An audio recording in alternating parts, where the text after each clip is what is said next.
शक्ति, मां शक्ति, मां शक्ति।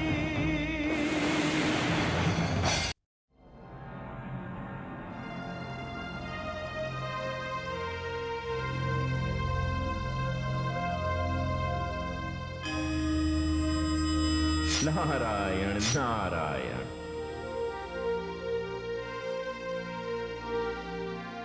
आइए देवर्षि। हे प्रभु, ये कैसी व्याकुलता? संपूर्णता में भी अपूर्णता का आभास कैसा? कारण तो मैं भी नहीं जानता। कारण तो है भोलेनाथ। आपके नेत्र युगल किसी को ढूंढते दिखाई दिख रहे हैं। आपने सत्य का देवर्षि। प्रभु, सृष्टि में हर प्राणी की खोज आप पर आकर समाप्त हो जाती है, फिर आपको किसकी खोज है भोलेनाथ? संभवतः मैं स्वयं को खोज रहा हूं देवर्षि। मेरी दशा ठीक वैसी है जैसे सुगंध के बिना पुष्प, जैसे स्वर के बिना संगीत, या फिर गति के बिना पवन की होती है। मुझ में मैं नहीं हूं। नारायण नारायण। आपका भेद तो आप ही जाने देवाधिदेव, किंतु मैं आपके मैं के दर्शन करके आ रहा हूं। कहां से आ रहे हैं आप? मैं प्रजापति भ्राता दक्ष के यहां गया था। उनके दर्शन तो मुझे भी हुए थे, किंतु मुझे लगता है वो मुझसे रुष्ट हैं। उनके रुष्ट होने का कारण मैं जानता हूं महादेव। भ्राता दक्ष ऊपरी चमक दमक को बहुत अधिक महत्व देते हैं। उनके लिए वैभव, ऐश्वर्य, बाहरी आडंबर, इसके बिना कोई व्यक्ति श्रेष्ठ नहीं होता।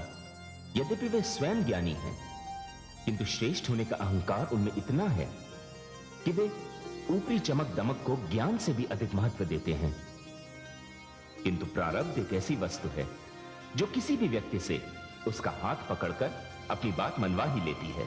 देवर्षि, इस प्रारब्ध से आपका तात्पर्य क्या है? मेरा तात्पर्य तो आप भली भांति जानते हैं भोलेनाथ, किंतु यदि आप मुझसे स्पष्ट रूप से सुनना चाहते हैं तो इस प्रारब्ध से मेरा तात्पर्य भ्राता दक्ष की पुत्री गौरी है। हां देवर्षि, देवी गौरी का स्वभाव अपने पिता के स्वभाव से बिल्कुल विपरीत है। जब प्रजापति दक्ष मुझ पर व्यंगों के पुष्पों की वर्षा कर रहे थे, तब गौरी देवी के मुखमंडल पर मैंने पीड़ा के न जाने कितने भाव देखे।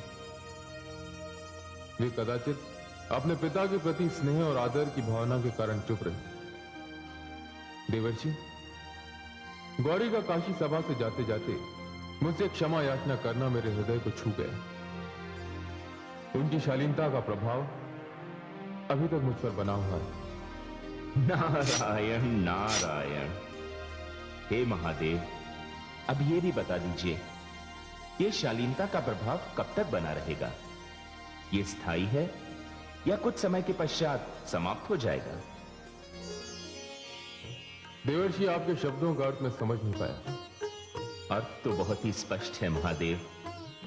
गौरी मेरे भ्राता दक्ष की पुत्री है। मैं उस पर बहुत अधिक स्नेह रखता हूं। मैं केवल यह जानने का प्रयत्न कर रहा हूं कि आपके चिंतन का ताप जो मैंने उधर देखा है वह इधर भी है या नहीं। अब मैं इसका क्या उत्तर दूं? उत्तर तो आप अवश्य दीजिए भोलेनाथ। आप तो सत्य और ज्ञान की मूर्ति हैं। सत्य तो यह देवर्षि कि गौरी शक्ति स्वरूपा है। वो इस शिव की शक्ति है, किंतु इस समय वो पिता पुत्री के संबंधों के बंधन में जकड़ी हुई है। मैं आपको बता ही चुका हूं कि प्रजापति दक्ष मुझसे रुष्ट हैं। वे मुझे इस संबंध के योग्य नहीं समझते और मैं शक्ति के वियोग के ताप को सहन नहीं कर सकता। मैं जो कुछ हूं गौरी के बल पर हूं। गौरी मेरे हृदय की धड़कन है, मेरी प्रेरणा है। गौरी मेरा समूचा अस्तित्व है। किंतु प्रजापति दक्ष को प्रसन्न करने के लिए मैं अपनी जीवनशैली नहीं त्याग सकता, अपने रूप को परिवर्तित नहीं कर सकता। ऐसे झूठे आडंबर में मुझे कोई रुचि नहीं। बस बस प्रभु, मेरे लिए इतना ही पर्याप्त है। मैं यही जानने तो आपके पास आया था। शिव का अर्थ है मंगल, और यदि मंगल ही बदल गया तो अमंगल के अतिरिक्त और रहेगा क्या? शक्ति तो वहीं जाएगी जहां मंगल का निवास हो। मैं शिव को उसकी शक्ति से यथाशीघ्र मिलवाने का प्रयत्न करूंगा। हे महादेव, गौरी मेरी पुत्री है, इस नाते आप मेरे जामाता हुए।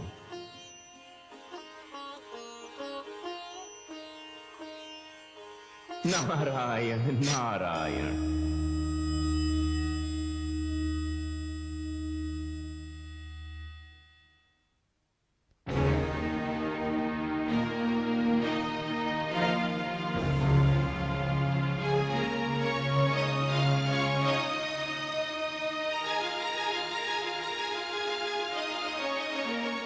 भोजन ग्रहण करें स्वामी।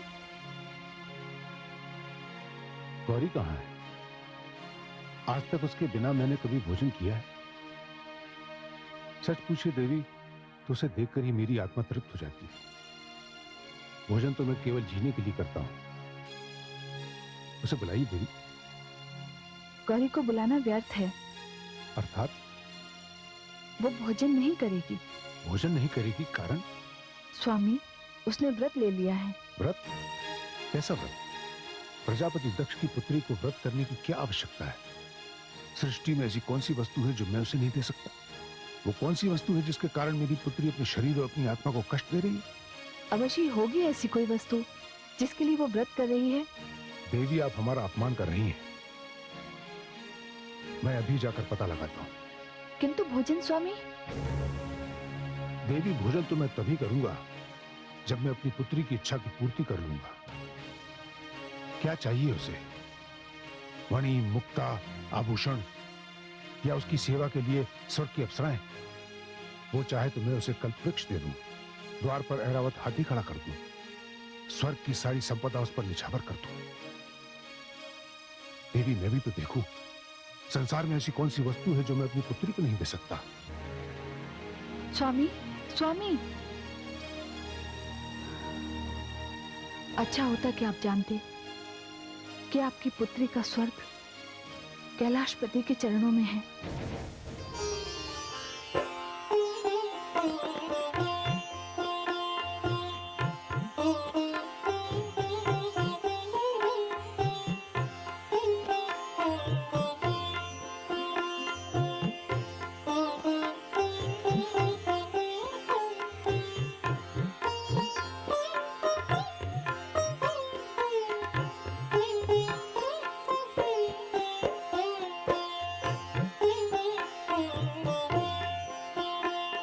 गौरी, पुत्री गौरी।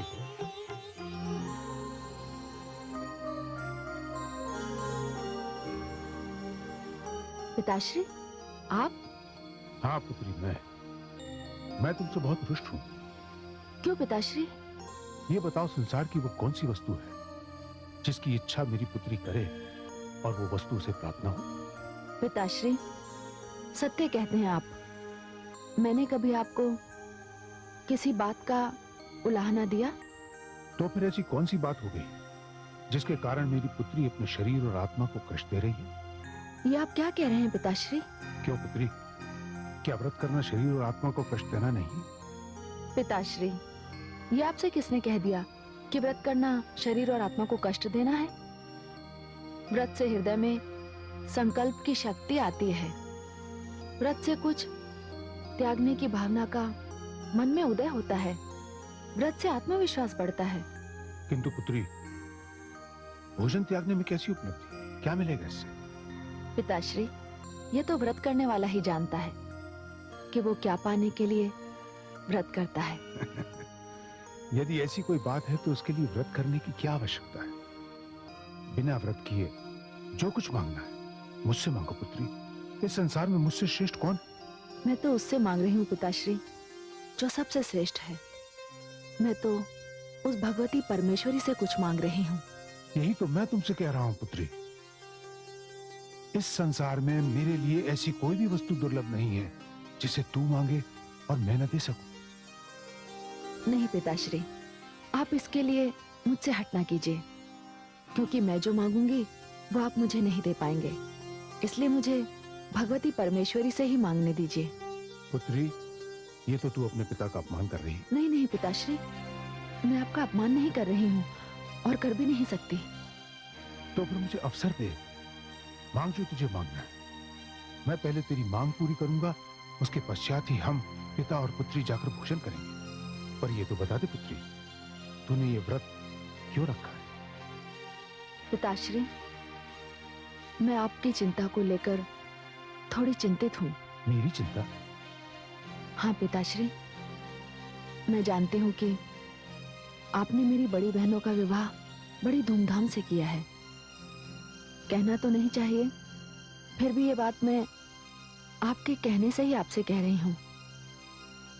जिस प्रकार आपको मेरे वर की चिंता है, उसी प्रकार मुझे भी अपने वर की चिंता है, जो मेरी आयु की हर अविवाहित कन्या को होती है। इसकी चिंता तू ना कर पुत्री। मैं कोई श्रेष्ठ मुहूर्त देखकर किसी ऋषि मुनि देवता या गंधर्व से तेरा विवाह इस प्रकार करूंगा कि सारा संसार देखता रह जाएगा। किंतु पिताश्री, मैंने तो बिना कोई मुहूर्त देखे ही अपना वर चुन लिया है।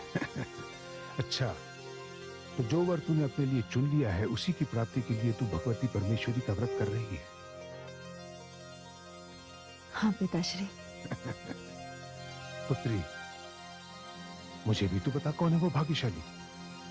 वैसे मैं ये बात भली भांति जानता हूं कि तूने अपने जीवन में जितने भी चुनाव किए हैं, श्रेष्ठ ही किए हैं, और अब भी तूने अपने लिए किसी श्रेष्ठ वर का ही चुनाव किया हो।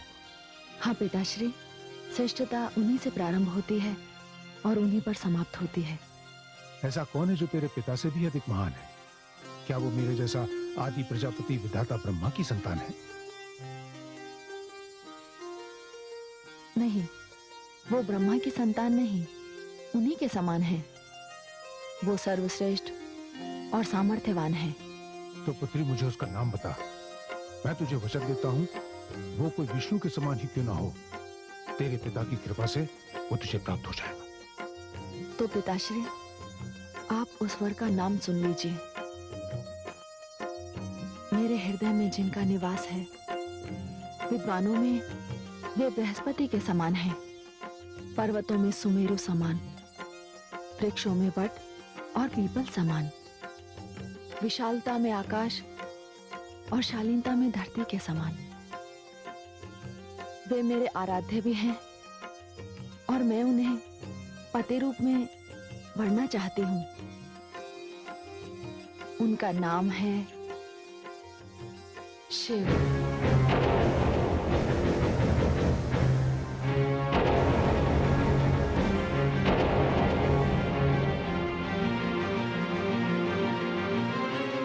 शिव, शिव। पुत्री, यदि तू मेरे धैर्य की परीक्षा लेना चाहती है, यदि तू ये जानना चाहती है कि मेरी सहन शक्ति की सीमा क्या है, यदि तू ये देखना चाहती है कि मैं अपने हृदय को कितना पाषाण कर सकता हूं, तो ये सब संभव है। किंतु जिस नाम का उच्चारण तूने अपने मुख से किया, कहते पुत्री कि यह परिहास है, यह सत्य नहीं है। पिताश्री, क्या कोई कन्या अपने जीवन के साथ परिहास कर सकती है? अपने सपनों के साथ, अपने भविष्य के साथ परिहास कर सकती है? पिताश्री, जो सत्य था वो मैंने कह दिया। शिव ही मेरे आराध्य देव हैं, वही मेरे सर्वस्व हैं। चुप रहे पुत्री। यदि खोलता हुआ तेल तूने मेरे कानों में डाल दिया होता, यदि मरुभूमि की दोपहर की तपती हुई रेत में मुझे कंठ तक दबा दिया होता, यदि मेरे रोम रोम में एक एक ज्वालामुखी दहका दिया होता, तब भी मुझे इतनी पीड़ा ना होती जितनी पीड़ा तू मुझे इस समय दे रही है। क्यों पिताश्री? अब से कुछ ही देर पहले तो आपने अपने सामर्थ्यवान होने की बात की थी, किंतु पुत्री, तू अभी तक इतनी बड़ी नहीं हुई है कि अपने लिए उचित और अनुचित को समझ सके। मैंने अभी तुझे अपने लिए निर्णय लेने का अधिकार नहीं दिया है। किंतु पिताश्री, इस विषय में निर्णय तो मैं स्वयं लूंगी। नहीं पुत्री, ये विषय एक ऐसा विषय है जिसमें मुझे तुझे किसी व्यक्ति के हाथ में सौंपना है, और यदि किसी व्यक्ति के हाथ में मुझे अपनी पुत्री के भविष्य की बागडोर देनी है तो उसका अधिकार केवल मुझे है। नहीं पिताश्री, ये आपकी भूल है। मुझे जिसकी जीवन संगिनी बनना है उसे चुनने का अधिकार केवल मुझे ही होना चाहिए, और ये अधिकार किसी भी कन्या से नहीं छीना जा सकता। तो सुन पुत्री, आकाश टूटकर धरती पर आ जाए, धरती सागर में विलीन हो जाए, सारी सृष्टि प्रलय का ग्रास बन जाए, ये सारी असंभव बातें संभव हो सकती हैं, किंतु तूने जो बात कही है वो संभव नहीं हो सकती। घृणा की यदि कोई अंतिम सीमा है तो उससे भी अधिक घृणा मैं जिस व्यक्ति से करता हूं उसी को तूने अपना वर चुन लिया। तूने मेरी मान मर्यादा, मेरी श्रेष्ठता, मेरा पद, मेरा गौरव, मेरा वंश, तूने इन सबकी केवल इसलिए उपेक्षा की क्योंकि मैं तुझे अपने प्राणों से भी अधिक प्रिय मानता हूं। नहीं पुत्री,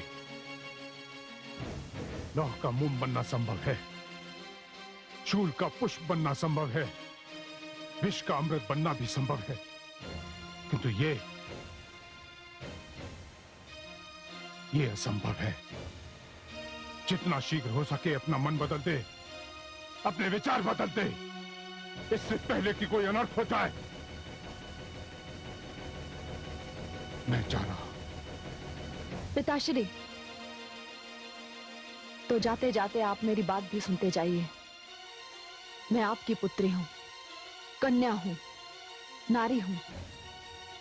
विधाता ने अपने अश्रों से नारी का निर्माण किया है, किंतु पिताश्री, उन अश्रुओं में जल की निर्मलता और शीतलता के साथ जो खारापन होता है वही नारी की शक्ति है। हट की बात आपने की है पिताश्री, तो आप ये भी सुन लीजिए कि इस संसार में भगवती परमेश्वरी ने मेरे लिए एक ही वर की रचना की है, और मेरे वर हैं केवल शिव। शिव है पिताश्री, शिव है।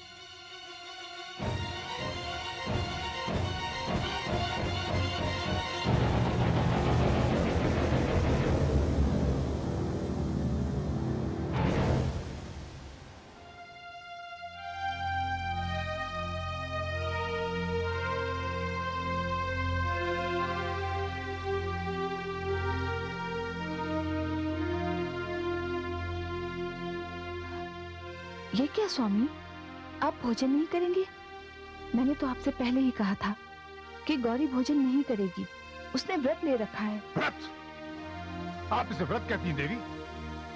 ये व्रत नहीं, एक सरल, निश्चल, अबोध, अज्ञान बालिका का भ्रम है। और वो ये व्रत रखकर शिव जैसे अशिष्ट उद्दंड भिखारी को प्रजापति दक्ष का जामाता बनाना चाहती है। विवाह मंडप में जामाता के पांव पूजे जाते हैं, कदापि नहीं। ये हाथ और शिव के पांव, कदापि नहीं, कदापि नहीं। किंतु इसमें आपको आपत्ति क्या है स्वामी? शिव त्रिलोकीनाथ हैं, देवों में महादेव हैं, महादानी हैं, और लोक कल्याण के लिए उन्होंने अपना सर्वस्व निछावर कर दिया है। झूठ है ये, असत्य है ये। यदि कोई भिखारी कहे कि लोक कल्याण के लिए उसने अपना सब कुछ निछावर कर दिया है, तो क्या मैं उसे मान लूंगा? मैं शिव को जानता हूं, मैंने उसे स्वयं अपने नेत्रों से देखा है। जिसके पास रहने का स्थान नहीं, उसे तुम त्रिलोकीनाथ कह रही हो? जिसके शरीर पर वस्त्र नहीं, आभूषण नहीं, वो क्या निछावर करेगा लोक कल्याण के लिए? नहीं स्वामी, ऐसा न कहिए। आप शांत मन से विचार कीजिए, किंतु पहले भोजन कर लीजिए। नहीं देवी, नहीं करूंगा मैं भोजन। मैंने निर्णय कर लिया है। अब मैं भोजन तभी करूंगा जब गौरी के लिए अपनी प्रतिष्ठा के अनुकूल वर ढूंढूंगा। आप मेरी यात्रा की व्यवस्था कीजिए।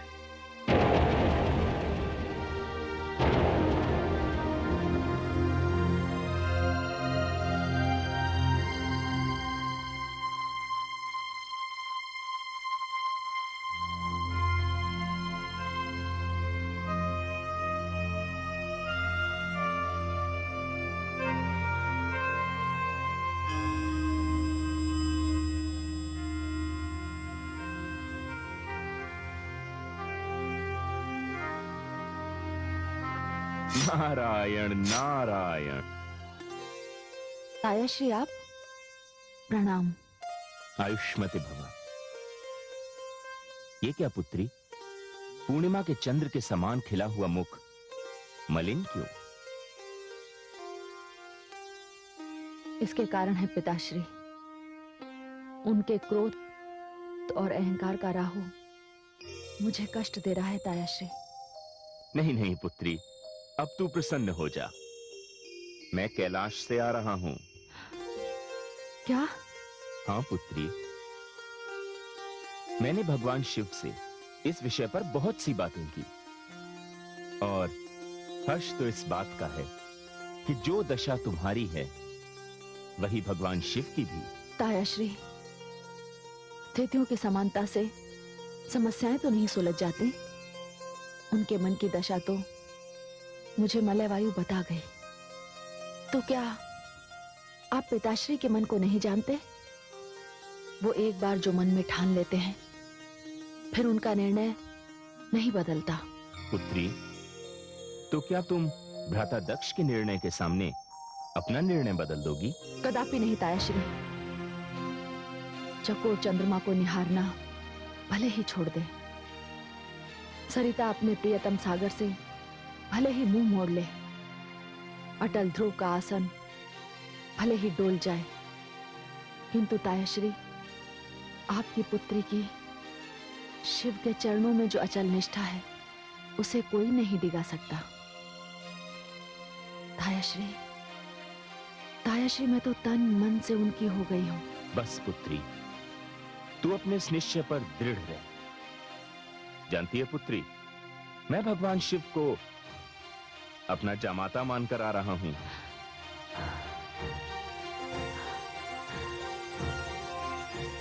क्या? पुत्री, तेरा ये तायाश्री नारद पहली बार तेरे कारण संसार के बंधनों में बंधने जा रहा है। अपने वैराग्य को छोड़कर अपनी पुत्री के अनुराग के युद्ध में उसकी सहायता के लिए कूद पड़ा है। पुत्री, मैं अभी जाकर भ्राताश्री दक्ष से बात करता हूं। नहीं तायाश्री, उनसे बात करके कोई लाभ नहीं होगा। आप तो स्वयं जानते हैं वो कितने हठे हैं। अब मुझे भी यही देखना है पुत्री कि तुम दोनों में बड़ा हठी कौन है, भ्राताश्री दक्ष या मेरी पुत्री गौरी? नारायण नारायण। तायाश्री,